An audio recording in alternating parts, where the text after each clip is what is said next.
Welcome to Confrontation of Calling, the podcast that takes you behind the scenes of living out your purpose. I am your host, Dianne Reid, and in this show, we're diving deep into the raw truth about confronting, contending for, and confirming your calling. Get ready for real conversations about the highs, the lows, the difficulties, the fears, the triumphs, and the victories about walking boldly in who you have been created to be. No fluff, just the powerful, unfiltered truth and reality of what it takes to thrive in your calling. Welcome back to another episode of Confrontation of Calling. I am your host, Dianne Reid. I am coach, author, speaker, consultant, but above all, I am a child of God, and that is the most important title that I have. Welcome back to another episode. I'm so excited to have you guys here. Thank you so much for sticking with us. If this is your first time here, welcome.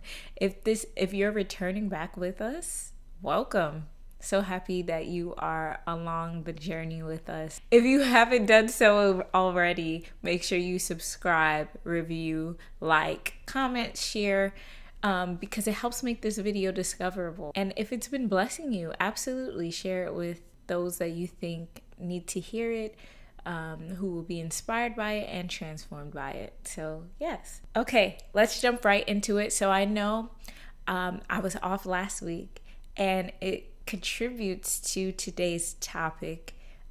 You could see by the title already, but I, as always, will start with a story or an experience in my own personal life before going into the Word of God. So for today, I want to talk about how the Lord has been redefining what rest looks like in my life. So when I agreed with him to quit my job a little over a year ago now. Wow, that's crazy. When I agreed with the Lord to quit my job, part of what he was training me and instructing me to do was to rest, and not rest as we define it, or as I define it. I defined rest as sleeping. I love to sleep. Okay, you hear me? I love to be in my bed. I love a good pillow. I love a good couch and resting on the couch and sleeping on the couch. But what the Lord was trying to do and has been showing me is what real rest looks like. Rest should be replenishing. It should be a place of restoration. It should be a place of renewal. And in my previous jobs, I didn't have a good understanding of what rest looked like. I thought rest just meant, I work all my hours throughout the week, and then Saturday and Sunday, I just sleep and watch some shows, and that's it. And then just do it all over again. But as I've been having more time in my schedule and been actually in charge over my schedule, because I am my boss at this point, I have to have an understanding and actually implement rest into my schedule, because it's very easy to just keep working and just keep writing and just keep reading and doing all the things to build up a business and to build up all the things that the Lord is telling you to build. But rest is still required even in entrepreneurship or even in your personal endeavors. So what the Lord has been showing me is that rest is actually found in his presence. So how much am I taking time to just stay still and be with him? And that's different than, okay, let me just watch my shows, or let me just go watch a movie. Let me just sleep. Now, movies and going for a walk, those are things that absolutely encourage you to relax and do things that bring you joy, which is necessary. But it's a different thing than resting. And I want to bring an example with the Word of God.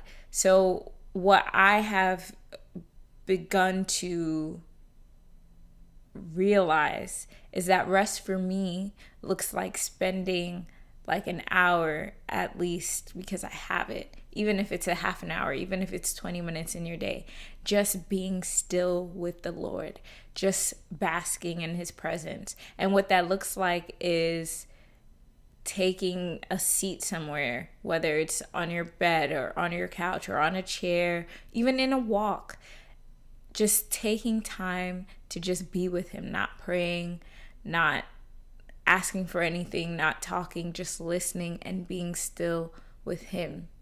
And that's a different thing.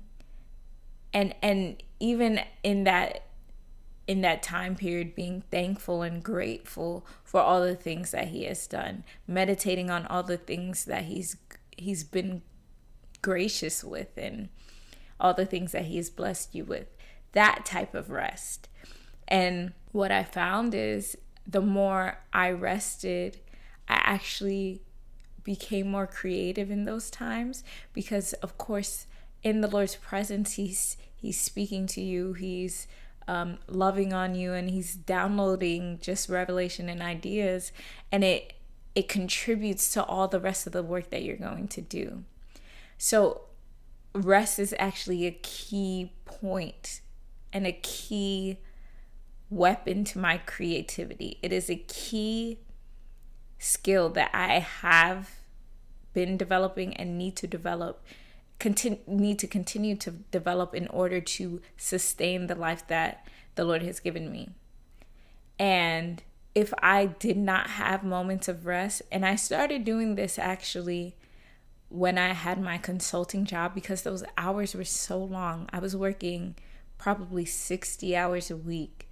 And because I wasn't traveling to my office, I didn't even have those time periods of rest to travel, or like, you know, when you leave the office to grab coffee and all of that. I was at home just working, meeting after meeting, task after task.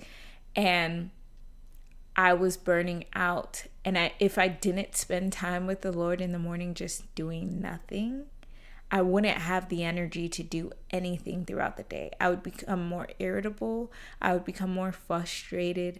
I would become more exhausted and feeling like I didn't have the grace to do all the things that were on my plate for that day. So at the ending of my job, and then leading into a life as an entrepreneur, the Lord's just been revving up what it looks like to really rest in him and rest in his presence. And we can see that rest is important to the Lord in the Bible. Rest is important to him. So today we're looking at Genesis chapter 2. And it's right there in the beginning, rest. So Genesis 2. It says, so this is after the context for Genesis 2. We always need context for when we're reading the Word of God. So this is the creation story, when it's speaking about God creating heaven and earth and all that he does on each day. And when we get to Genesis 2, it talks about rest. So it says, this is Genesis 2:1. So the heavens and the earth and everything in them were completed. On the seventh day, God had completed his work that he had done, and he rested on the seventh day from all his work that he had done. God blessed the seventh day and declared it holy, for on it he rested from all his work of creation. So this is an interesting concept. Here we have the creator of everything, God, Elohim, the creator of everything, who does not want for anything and who needs nothing.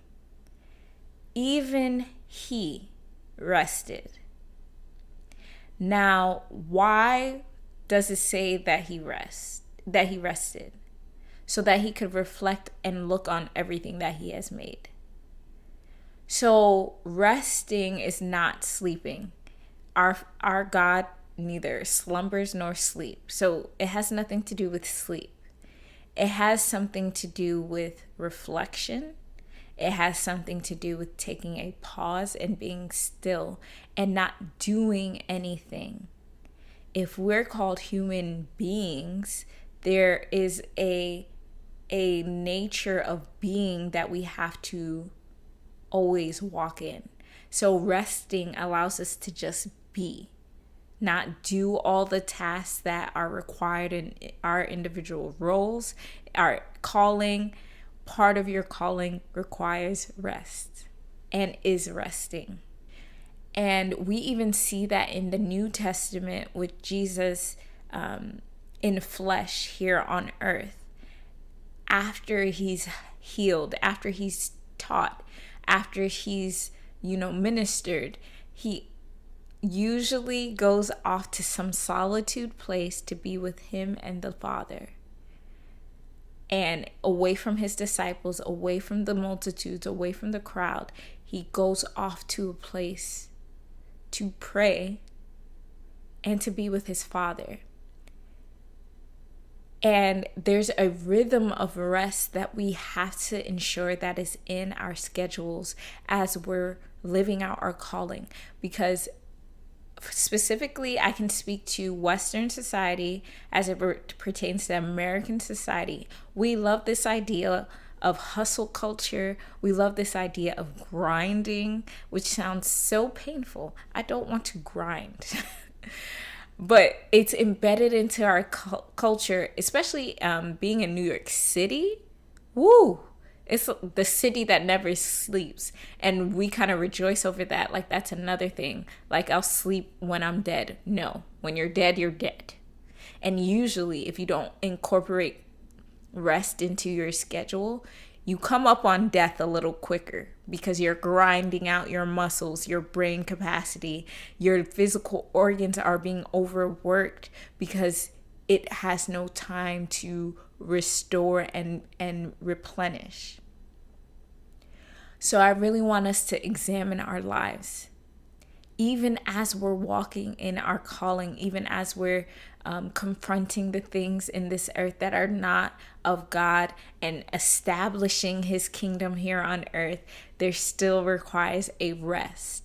There still requires time to just be with him and be a child of God, be in his presence, just getting restoration and knowing more about him and receiving his love in such a way.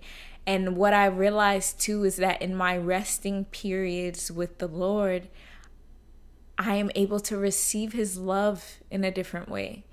Because when you grow up in a context where people praise you for the things that you do, it becomes very performative. But in resting moments with God, he reminds you that, daughter, son, I love you as is. I love you just here. You don't have to do anything. You don't have to work. You don't have to do anything. I love you. And you're able to bask in that love. And what happens is I am able to be affirmed by the Father in those resting periods, so that when I go out into the world, I'm not looking for that affirmation from anyone else. So if there have been times where you feel like you're seeking affirmation and you're just seeking out compliments and you're just seeking out, praise in any type of way, I have a question for you. Have you rested in the Lord? Have you rested in his presence? Have you just sat down and done nothing but spend time with him? Have you done nothing but be grateful to him, be thankful to him, reflecting on all that he has done? To be reminded that, hey, I am accepted in the beloved. Everything I do is from a place of knowing that I'm accepted. I don't do this in order to earn God's love. I do this from his love. So as we continue to understand what rest is, I want you to implement it into your day. We talk a lot about self-care. Resting in the Lord's presence is part of your self-care routine. It should be. I looked up the word that is being used in this context, the Hebrew word where we get Sabbath from. So those who are familiar with the word Sabbath, that's where this comes from. The Lord consecrated the seventh day and called it holy. So your rest is holy, which means it's sacred, which means it should be prioritized because God prioritized rest. So the Hebrew word for rest in this context is sabbath. Now, I don't think I'm saying it right, but it's spelled S-A-B-A-T. Sabbath. S-A-B-A-T. And it means to cease. It means to celebrate. It means to make fail. It means to be still. It means to take away. So I'm so interested by kind of the dualities of those words. So it means to cease, but it also means to make fail. So I wonder, as I'm even reflecting on my own life, where the Lord has allowed things to stop working so that I can rest. So instead of looking at your failures as a indictment on things that you have done wrong, look at it as a time to rest, to reflect, to recalibrate with the Lord, and to keep moving forward. So how many things seem to not be moving forward in your life? Or how many things seem to be taken away, which is another thing, another word? How many things have been taken away where the Lord is calling you to rest in those spaces, to talk to Him in those spaces, to give those things up to Him so that we can change our perspective and align to what He wants to do in those areas. So in Psalms 23, it talks about how the Lord makes us lie down in green pastures, how He encourages us to He leads us beside still waters. This is about resting in Him. This is about taking time to reflect. This is about taking time to cease from what we're doing so that we can be replenished.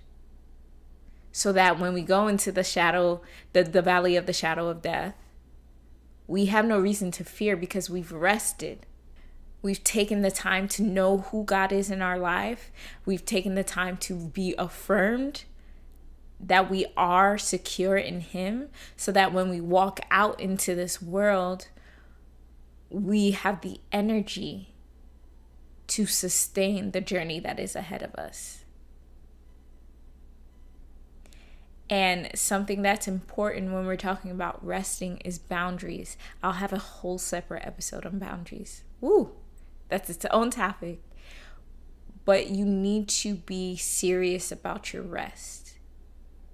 You need to be regimented about your rest. And here's the thing. As your seasons change, your rest, your rhythm of rest changes in those seasons. So sometimes your periods of rest have to change depending on your schedule, depending on what you're taking on. But you always have to make sure you have some sort of resting period throughout your day, throughout your week. For me, it's usually Mondays, but the season is changing.